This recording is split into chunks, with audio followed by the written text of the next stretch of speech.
La deuxième vidéo de la journée, je pensais pas la faire. J'ai une super nouvelle tout à l'heure qui est tombée le jour même de mon anniversaire et je crois que c'est pas du tout un hasard parce que la date de mon anniversaire sur The Book Edition, le site internet et l'entreprise grâce à laquelle depuis 10 ans j'édite connaît ma date d'anniversaire, c'est écrit dessus. Eh ben figurez-vous qu'ils viennent de me mettre auteur du mois. C'est la première fois que ça m'arrive. Bon, c'est vrai, j'ai beaucoup vendu ces derniers temps, grâce à vous, quand même. Donc ils me font ce cadeau. C'est vraiment super chouette, quoi. Je suis très touché de ce truc. C'est un de mes auditeurs en plus, j'étais pas au courant, qui m'a envoyé le lien. Il me dit bah alors, t'es auteur du mois et t'es même pas foutu de nous le dire. Bah voilà, c'est fait. Bon, allez en route pour le prix Pulitzer ou concours sur pattes. Le seul prix qui m'intéresse, c'est le prix du public. C'est le seul qui est valable. Et pas le prix d'électrice du magazine Elle. Non, le public, quoi. Nous, les gens. Sujet. Bon, j'arrête de faire mon auto-promo. J'étais un peu lent là sur ce truc-là. Je m'y étais pas tellement attardé, peut-être parce que j'écris beaucoup. C'est c'est la DGSI qui aurait déjoué, c'est ce qu'on nous dit, une série d'actions des blocs identitaires, donc ce qu'on appelle l'ultra-droite, en un certain nombre de points de France et de Corse. Contre des musulmans, des islamistes, enfin voilà, qui aurait eu donc quelque chose qui aurait été déjoué. Et alors, bon, c'est pareil, j'ai aucune preuve, j'ai juste une capacité à raisonner par moi-même, et je me dis c'est quand même très étrange ce truc-là. Ça tombe à un drôle de moment. Alors déjà, c'est fait par la DGSI. Bon, quand on sait les vrais attentats sous faux drapeau, quand on connaît ce doute qu'il y a des attentats bidons déjoués pour que le ministère de l'Intérieur puisse se faire mousser, on se dit, mais ma foi, mais pourquoi il nous ferait pas, il nous inventerait en fait des trucs comme ça. Et effectivement, ils sont tout à fait capables d'eux. Alors, je veux pas dire, mais ces mouvements-là, alors déjà, depuis la loi d'exception post-Bataclan, ils sont hyper regardés et surveillés de près par les forces de l'ordre et les services de renseignement, et ils le savent, d'accord ? Ils le savent. Ils savent qu'ils sont dans la cible, ils ont fait des tours plusieurs fois au commissariat, donc bon... Alors, je pose la question, est-ce que les dirigeants, les têtes de pont de ces groupes ou groupuscules, qui sont quand même des groupuscules guerriers, insurrectionnels, qui sont là pour foutre de la merde, mais avec les armes, d'autant plus qu'on nous dit qu'il y a un ancien gendarme retraité chez eux, c'est-à-dire en fait un ancien militaire, est-ce que les têtes de pont de ces blocs identitaires dont on peut penser le plus grand mal sont des ânes battés? Ou est-ce qu'on a affaire à des gens qui ont un petit peu de cerveau? Parce que, je ne veux pas dire, vous êtes surveillé, d'accord? Qui plus est par un État qui n'est pas vraiment sur vos thèses, c'est le moins qu'on puisse dire, et par des services de renseignement et de sécurité qui obéissent le doigt sur la couture du pantalon. Et, à l'ère du tout numérique, vous vous lancez dans un vaste projet de coordination d'un certain nombre d'actions violentes envers la communauté musulmane française. Voilà le projet. Je me dis, faire un truc pareil en ce moment, compte tenu du contexte, il faut vraiment avoir suivi un cours de stratégie niveau cours préparatoire dans sa vie. Moi, ça ne me semble pas plausible, cette affaire. Je ne dis pas que les mouvements ultra-droite ne sont pas capables de faire des actions violentes, comme par exemple dans des manifestations. Ce que je sais, c'est que parfois, on leur attribue un certain nombre de choses qui sont plutôt faites par ce qu'on appelle les antifas. Ce que je sais aussi, c'est que l'État est extrêmement fort quand il veut pour infiltrer des manifestations, des groupes ou des groupuscules par des gens qui manipulent de l'intérieur le truc. C'est l'État qui nous a fait sortir les Black Blocs, qui ont foutu par terre les manifestations du 1er mai. Que, ma foi, c'est à l'État qu'on a la main sur ce truc qui s'appelle MK Ultra, la manipulation mentale. Que des agents dormants, il y en a un petit peu partout et dans tous les coins. Donc ça, c'est sur la crédibilité en fait de la chose. Et je me dis, ça se passe pas du tout à un moment banal. Bon, d'abord, on est en pleine Coupe du Monde du foot. Okay. Deuxièmement, on est à quelques semaines des vacances. Tertio, on est à un moment où les nationalismes en Europe se réveillent, prennent du galon, voire prennent la tête d'État, l'Italie, en faisant un truc qui fait extrêmement peur aux européistes mondialistes, c'est-à-dire ce qu'on appelle l'union des extrêmes, la gauche et la droite unionnées, d'accord, ce que chez nous on n'arrivera jamais à faire. Je rappelle que ce qu'on appelle le nationalisme ne se limite pas au Rassemblement national de Madame Marine Le Pen, loin de là. Il y a des nationalistes chez M. Mélenchon, dans les militants. Il y a également des nationalistes à l'UPR. Il y a énormément de nationalistes dans les rangs de ce qu'on appelle les abstentionnistes. Donc, la ligne nationaliste en France, depuis 2005, on sait qu'elle est majoritaire. Elle est majoritaire dans les votes en 2005 et maintenant elle est toujours minoritaire dans les partis de gouvernement.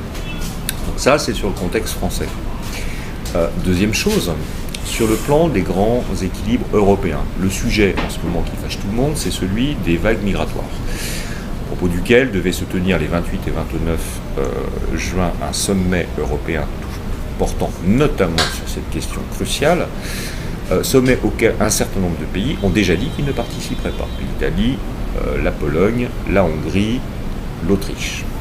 À ma connaissance, il n'y a que E4, mais c'est énorme. Et je crois la Serbie aussi, ou un petit pays de... Voilà. Ça fait 5. 5 sur 27, c'est pas rien.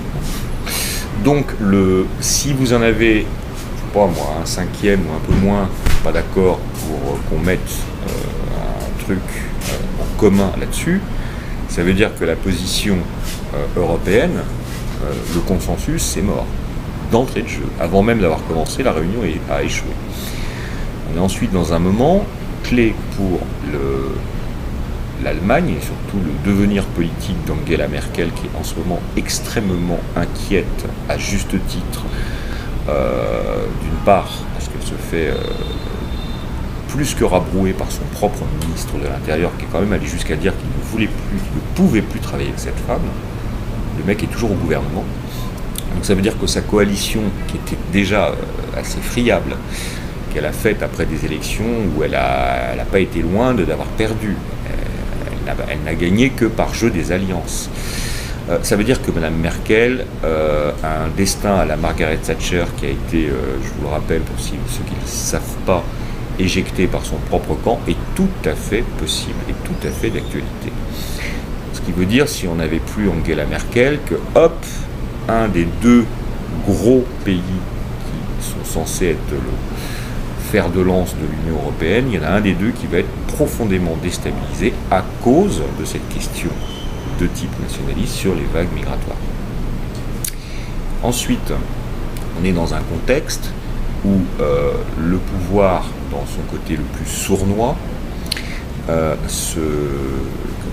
s'inquiète énormément de ce qu'on appelle les médias, et surtout les médias alternatifs ou libres ou opposants.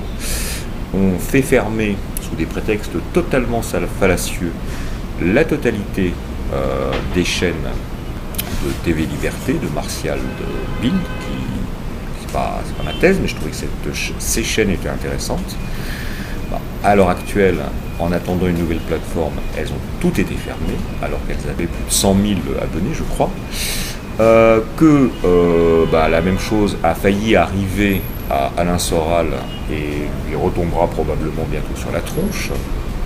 La page Facebook de Soral a été fermée, que le site Égalité et Réconciliation, je vous fais pas un dessin, que nous avons un deuxième écrivain aujourd'hui en tôle pour délit d'opinion en France. Bref, ça se tend énormément, le tout sur fond de loi du secret des affaires qui, ça y est passé dans les actes, ça y est, ça a été voté, validé, et deuxièmement, de future loi des fake news pour cet été. Donc, quand on regarde en fait le contexte général, qui est un contexte d'opposition politique qui devient de plus en plus tendu, de quoi a intérêt un gouvernement, en l'occurrence le nôtre, de faire diversion, d'une part, d'un nouveau scénario pour Mouton, afin de faire croire qu'il y a une menace ultra-droite en France extrêmement sérieuse qui veut prendre pour cible de manière violente la communauté musulmane dans son ensemble. Et donc, ça sert le plan habituel de nos élites qui est constamment d'utiliser ce qu'ils appellent la fachosphère contre les islamistes et inversement, et d'agacer tous les autres à propos de ces deux sous-ensembles relativement importants du pays français. Donc évidemment, si vous faites accroire à une opinion, on ne peut pas aller dans le fond des dossiers, parce que quand on nous dit on a arrêté, on met tout, nous je suis désolé, les dossiers on les lit jamais, c'est du secret défense. Donc on peut nous dire ce qu'on veut, c'est ça qu'il faut comprendre. Donc ce qu'on nous a dit là, c'est peut-être juste, c'est peut-être faux, et on nous a raconté tellement de trucs totalement faux, que moi je penche avec mon doute tout à fait socratique vers le fond. Je pense qu'on est en train de se faire avoir sur cette question d'attentat déjoué par des groupuscules de l'ultra-droite. Sans en avoir le début d'une preuve, c'est juste un raisonnement. Ça tombe en tout cas parfaitement à pic pour pouvoir mettre en difficulté les opposants à cette politique qui aujourd'hui est désapprouvée par une très grande majorité de Français. Quoi de mieux quand vous êtes en difficulté que de créer un événement pour diaboliser une fois encore votre adversaire en utilisant ses franges les plus extrêmes, voire les plus violentes, afin de le tétaniser pendant un certain temps en disant, vous voyez, vous créez ça, puisque ces groupuscules vous sont rattachés. Donc ce qui veut dire que Dupont-Aignan, il est co-responsable de ce truc-là. C'est la manip, d'accord ? C'est complètement foireux, complètement bidon, mais ma foi, ça marche un certain temps, puisque ce qui compte dans l'actualité, c'est toujours l'apparence des choses. Les actualités qu'on nous propose sont constamment mensongères sur tous les sujets. Si on veut, à la limite, comprendre un petit peu mieux ce monde, il faut davantage focaliser sur son attention sur les messages parfois à peine codés que nous donnent certaines fictions par exemple, des blockbusters ou des films d'anticipation à la sauce Hollywood. Là, on trouve à la limite plus de bonnes infos, romancées, tout ça, un petit peu évidemment changé par les scénaristes, mais en tout cas, le visage de l'actualité réelle, c'est-à-dire ce qu'il y a sous les cartes, on le voit davantage, je trouve, dans certaines fictions que dans cette fiction qu'on nous présente comme étant le réel. Voilà donc l'état de ma réflexion sur le sujet. Donc, je précise pour les malentendants, puisque je n'ai pas mis de sous-titres, que nous sommes dans le registre de la réflexion, de la supposition et en rien dans le registre de la certitude. Et que le fait d'être capable de se poser des questions, et là je reviens à mon maître Socrate, est, si on a envie d'être quelqu'un d'intelligent et d'éveillé, beaucoup plus important que le fait d'avoir les bonnes réponses. À bientôt.